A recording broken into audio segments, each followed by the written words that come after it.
Remember those handheld LCD games that were everywhere in the 80s and 90s?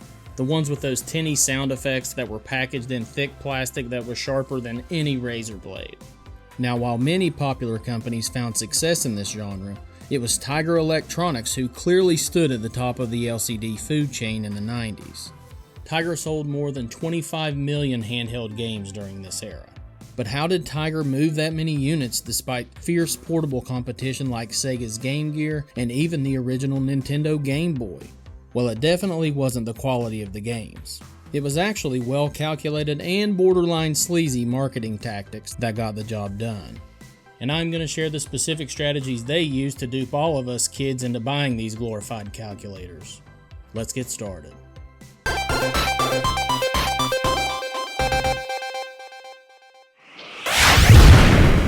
I've been playing some of my favorite handheld LCD games from my childhood to help prepare for this video.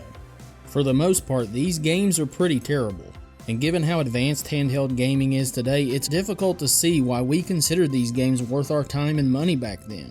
So I think it's important to briefly revisit how handheld gaming evolved into the Tiger Electronics era. Now, I was born in 1982 and didn't get to truly experience the pioneer days of handheld gaming in the late 70s, like Mattel Electronic Football that only used a red LED light for gameplay.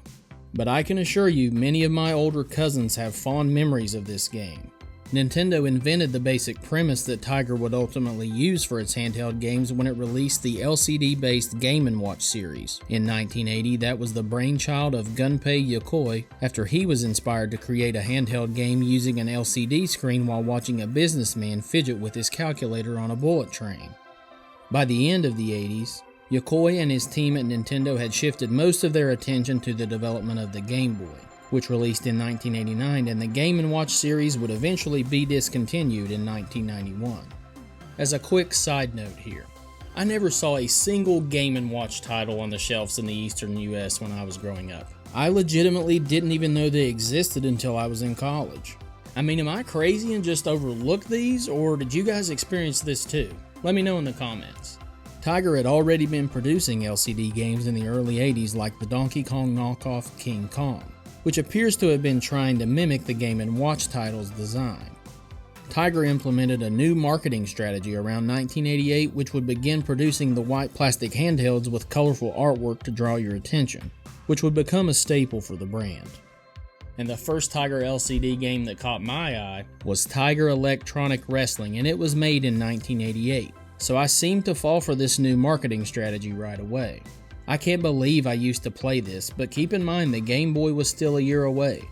I continued to build a decent collection of Tiger handhelds over the next few years. Don't ask me why I got the Little Mermaid though. The November 1993 issue of GamePro magazine contains an article discussing the success of Tiger handhelds with the company's marketing director Tamara Leibovitz. She said her team focused on intense market research of any movies, toys, or games targeted for the 5 to 12-year-old demographic, and I fell right in that category back then. Leibovitz also revealed that Tiger had an inside track to Hollywood as well.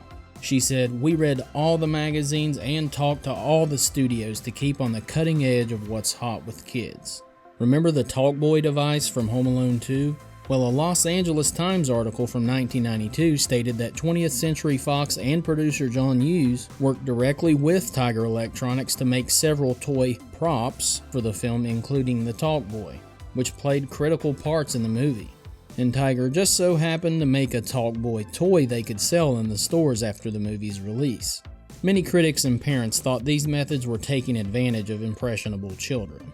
I mean, I don't completely agree because it's not like I begged my parents to buy me a Talkboy after I watched Home Alone 2 or anything."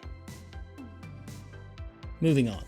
Leibovitz said the company's small size, which only had around 50 employees, allowed for quicker decisions to aggressively acquire popular licenses during this era, like Street Fighter II, Batman, American Gladiators, Mortal Kombat, and dozens more. The gameplay in these handhelds were again made for the 5 to 12-year-old, and thus one of the reasons they made the games extremely simple and easy to pick up and play compared to the more complex console games. At least that's the excuse Tiger used to justify making cheap games. The average price point of $20 was a great advantage too. This made these games a popular option for birthday gifts and stocking stuffers. It was also easier to convince your parents to buy you something at that price, instead of the more expensive games on the Game Boy and Game Gear. And don't forget the fact that you first had to buy the consoles for those games too. And speaking of Children's Palace earlier, the first time I remember falling for an advertisement for a Tiger game was after I picked up a free copy of a VHS video catalog called the Children's Palace Video Toy Chest in 1990. I watched that cheesy tape countless times that year, and the commercial for the Bo Jackson football and baseball Tiger handheld that featured 2 screens to play each sport looked amazing. But when I go back and watch it now, it deceivingly glorifies the game, only showing split seconds of actual gameplay. So here's the actual commercial from the video.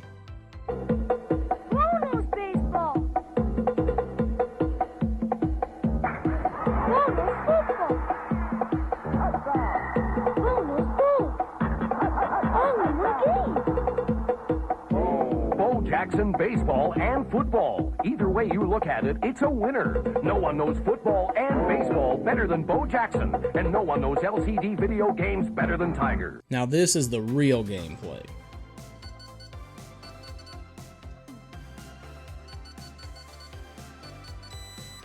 Definitely not as enticing as the commercial suggests.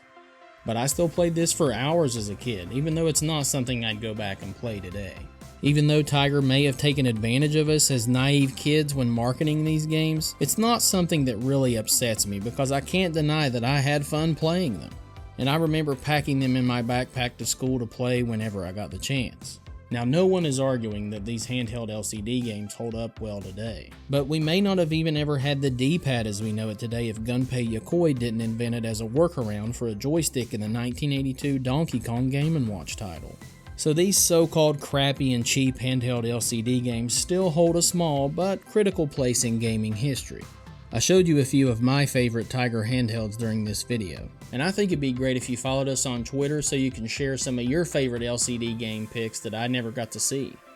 And they don't have to just be Tiger games, because I mean this isn't a Tiger game, but man, I played this bass fishing game for hours, even though somebody in my family cleverly scratched off the B. And that's not the type of fishing this is, I swear. And please leave a comment below and let me know about some of your Tiger handheld memories. Special shout out to Richie R for finding Mullet Boy first in our last video. And thank you very much to our Patreon supporters Charlene Singleton, Paul Holloway, DeForte Gaming Reviews, and Patrick McCabe. Your support means so much to me and I can't thank you enough. And don't forget that Season 1 of our Classic Gaming Secrets Revealed series is now streaming on Amazon Prime. And it would be awesome if you gave us a great review on there to show your support for G3. Till next time guys, G3 out.